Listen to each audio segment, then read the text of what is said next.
Hi, Sergey here. Welcome to the Politblog. Today we'll talk about last week's news from Russia. News number one is publishing a report on the Malaysian flight which was shut down over the Ukraine over a year ago. As you probably know, the Holland Safety Board have issued that report, which went into deep details of technical data and described all the details of how that tragedy happened, including what happened to crew and passengers. You may not know that on the same day, Russian manufacturer of the missiles, which evidently shut down that plane, issued its own report stating that in fact that flight was shut down by the Buk missile manufactured by that company, Ante, and the only major difference between those reports was the fact that Russian claims that different modification of the Buk missile was used, and such modification is not used by a Russian army and only used by Ukrainian army. Therefore, the blame obviously shifts away from Russian.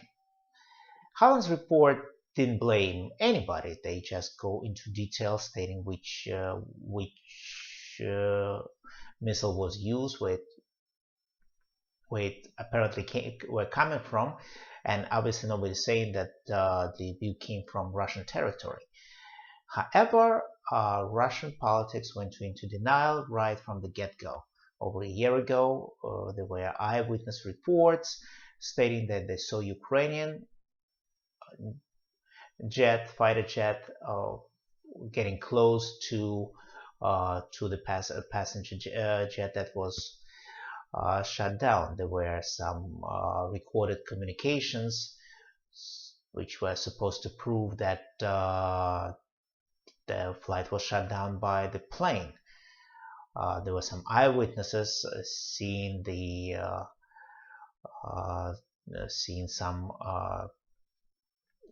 aircraft and seeing some other type of missiles. And all those reports are disregarded now. Now we're just talking about that. Yes, indeed, it was Buk, but it was different Buk, and the test proves it. Also, Russian television showing the test of which was proving all that. The test looks as following manner. There was cabin of the Russian passenger craft, which was cut off apparently from some old jet. It was mounted on the ground, and the missile, the rocket, was mounted not far from it, and then it was detonated.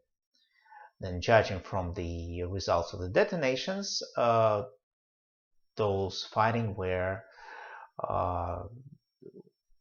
stated.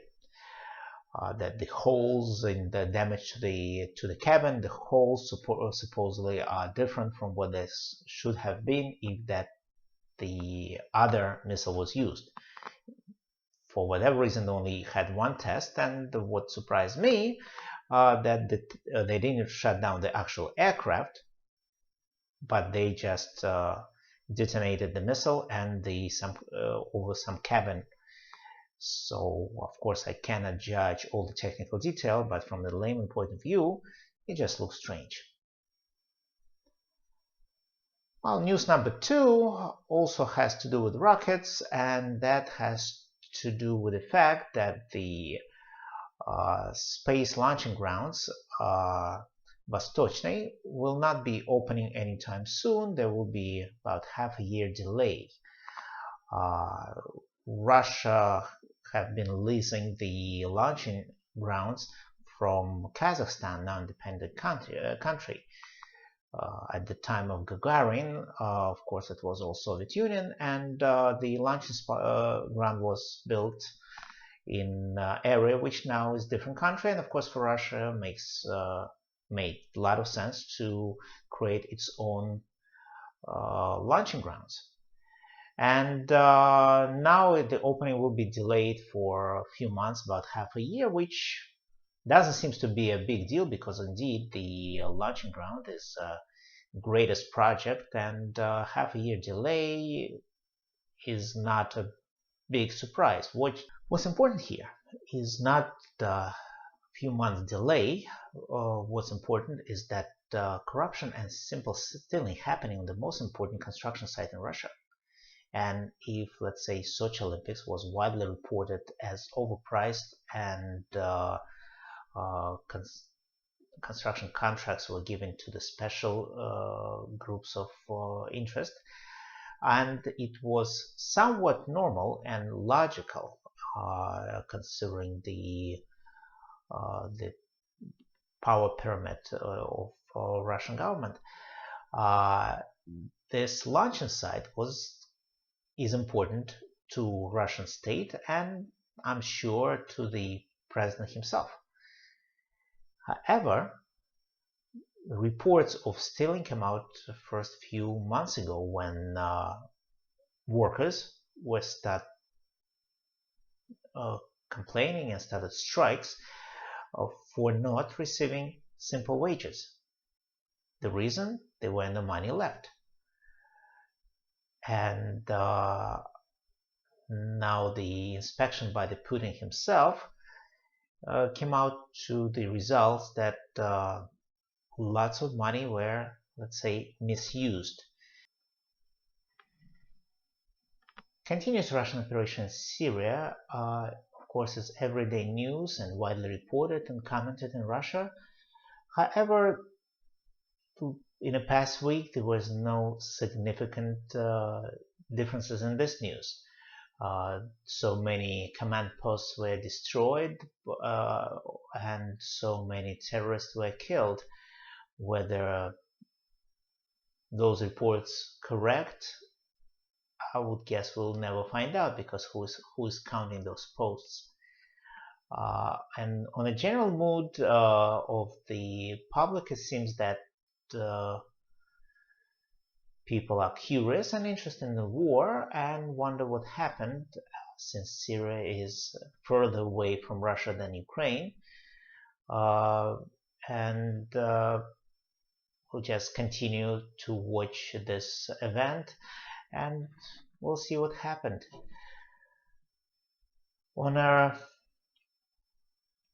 unusual front, there were some very aggressive comments and about the relations between Russia and America. And those comments didn't come from president, didn't came from defense minister. They came from somebody who called either internet commissioner or internet advisor to the Kremlin.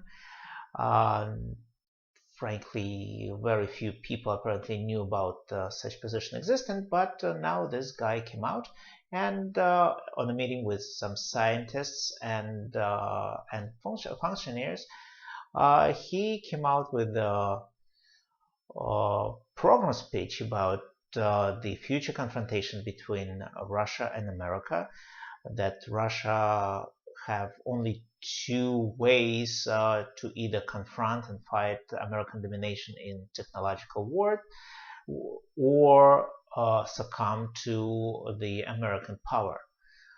At the end of the speech, he said that the worst Russian business and government can do is to invest into Russian IT specialists, because the first thing such people would do, they would leave the country and find work in the West, mainly at the United States. So no IT specialists in Russia. Educating IT specialist is the anti-Russian act. Well, thanks God, that's only internet minister. Well, he's not a minister. He's some sort of some sort of advisor, but it was loud and it was interesting. Also, this week a new poll came out conducted by Levada Center, the pollen company, which found out that 11% of Russian population, I guess the adults, would like to move to another country permanently. About 20% would like to work in another country, but 11% want to leave for good. I just wonder, do Russia has 11% of IT specialists?